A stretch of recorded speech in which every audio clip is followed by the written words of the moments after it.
নাখাওঁ মাংস দিয়া এবাতি মাছ নাখাওঁ মই মাছ নাখাওঁ মাংস দিয়া দুবাতি মাছ নাখাওঁ মই মাছ নাখাওঁ মাংস দিয়া তিনিবাতি মাছ নাখাওঁ মই মাছ নাখাওঁ মাংস দিয়া চাৰিবাতি মাছ নাখাওঁ মই মাছ নাখাওঁ মাংস দিয়া পাঁচবাতি মাছ নাখাওঁ মই মাছ নাখাওঁ মাংস দিয়া ছয়বাতি মাছ নাখাওঁ মই মাছ নাখাওঁ মাংস দিয়া সাতবাতি মাছ নাখাওঁ মই মাছ নাখাওঁ মাংস দিয়া আঠবাতি মাছ নাখাওঁ মই মাছ নাখাওঁ মাংস দিয়া নবাতি মাছ নাখাওঁ মই মাছ নাখাওঁ মাংস দিয়া 10 বাতি।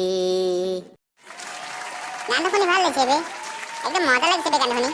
কথা কি গান গেছে বে তই? ধন্যবাদ ধন্যবাদ। চাই ন তই চাই আহিব চব পইচা লৈচোন দে লৈছো দে চিধা উঠাক লক্ষ্য কৰি দিবি। নমস্কাৰ ছাৰ। দে হ'ব দে বোপাইহঁত নমস্কাৰ নমস্কাৰ। কেনেকুৱা হ'ব তোমালোকৰ? আছো আছা টানাটানিকৈ। দে হ'ব দে। নিপু কওক ছাৰ, ইয়াতে আছো মই। তোক মই এটা প্ৰশ্ন সুধিম, উত্তৰটো দিব লাগিব। সোধক ছাৰ। পোহৰ দিওঁ জোন বেলি নহয়, তেজ কহোঁ মৌ মাখি নহয়। তই এই প্ৰশ্নটোৰ উত্তৰটো দে। ছাৰ অলপ ভাবিব লাগিব, ৰাখক। দে জলদি ভাবি ল।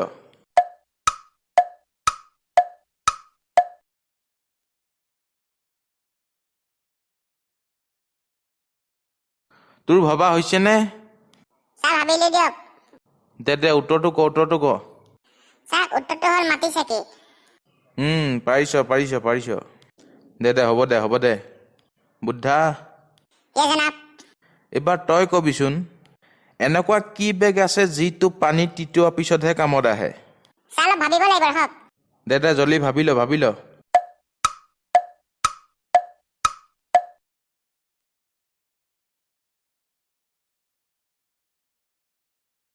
ছাৰ উত্তৰটো পাইছো, উত্তৰটো হৈছে টি বেগ। ছাৰ গ্ৰীণ টিত যে থাকে টি বেগ। বুজিছো পাৰিছ তই। দে হ'ব দে। চিন্তামণি আছো দিয়ক ছাৰ। এইবাৰ তই কবিচোন, এনেকুৱা কি বস্তু আছে আমি যিমানেই নাখাওঁ কিয় আমাৰ পেট নভৰে? তই পটককৈ উত্তৰটো কৈ দে। ছাৰ অলপ ভাবিব লাগিব দিয়ক। দে জলদি ভাবি ল।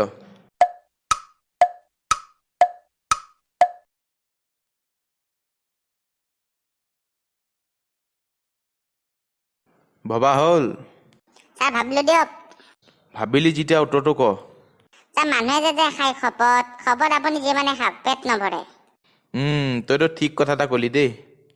প্ৰেমানন্দ ছাৰ মই চুকটোতে বহি আছো। এইবাৰ তই কবিচোন, যেতিয়া তই মোক কাটিবি তেতিয়া মই তোক কন্দুৱাম। কচোন বাৰু এইটো কি বস্তু?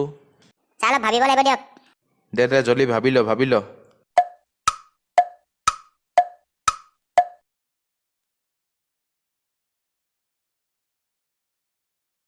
ছাৰ ভাবিলো দিয়ক। দে জলদি উত্তৰটো ক। ছাৰ যিটো বস্তু কাটিলে কন্দুৱাই সেইটো হৈছে পিঁয়াজ। তই এইটো কিন্তু সঁচা কথা এটা কলি দেই। সেয়েহে ছাৰ ধন্যবাদ। দে হ'ব দে। থেকেৰা চাহফালে উঠিয়াচোন। কওক ছাৰ, মাতিছিলে? তই কোনো বিষয়ৰ ওপৰত এখন ব্যাখ্যা কৰিব নালাগে আৰু কোনো বিষয়ৰ ওপৰত ৰচনা মাতিব নালাগে। তই মাথো এটা প্ৰশ্ন উত্তৰ দি দিব লাগে। ছাৰ কি প্ৰশ্ন উত্তৰ দিব লাগে কওকচোন? শুনি যা। ভঙা আইনা ব্যৱহাৰ নকৰে কিয়? তই যদি এই বিষয়টো জান তেনেহ'লে অলপ আলোচনা কৰি দেচোন। ঠিক আছে ছাৰ। নমস্কাৰ বন্ধু বান্ধৱীসকল, মোৰ নাম থেকেৰা। ছাৰে যোনটো বিষয় মোৰ এখন আলোচনা কৰিব দিছে বহুত বেছি গুৰুত্বপূৰ্ণ বিষয়। এই বিষয়টো হ'ল ভগা আইনা ব্যৱহাৰ নকৰে কিয়। এই বিষয়টো বহুত মানুহে জানে, যোনসকলে নাজানে মই তেখেতক ক'ব আহিছোঁ। আপোনালোকে মনোযোগ দি শুনি যাব। ভগা আইনাত মুখ চালে বিশ্ৰী দেখা যায়। তদুপৰি ভগা আইনা টুকুৰাই কেতিয়াবা হাত ভৰিও কাটিব পাৰে। সেয়ে আইনা ভাঙিলে পেলাই দিব লাগে। ইমানখিনিয়ে কৈ মোৰ মহাগুৰু মৃদুনাথ নাম লৈ আজি আলোচনাখন সামৰণি মাৰিছোঁ। কৃষ্ণক চিন্তি। ছাৰ যোনটো বিষয়ৰ পৰা মোৰ এখন আলোচনা কৰিব দিছে মোক সমাপ্ত হ'ল দিয়ক। থেকেৰা, তোৰ আলোচনাখন শুনি পেলাই মোৰ বহুত ভাল লাগিল। হ'ব দে, আজি বহুত দেৰি হৈ গ'ল। আজি ক্লাছ ইমানে সামৰণি মাৰিছোঁ। তহঁতে চব ঘূৰা কৰি যা।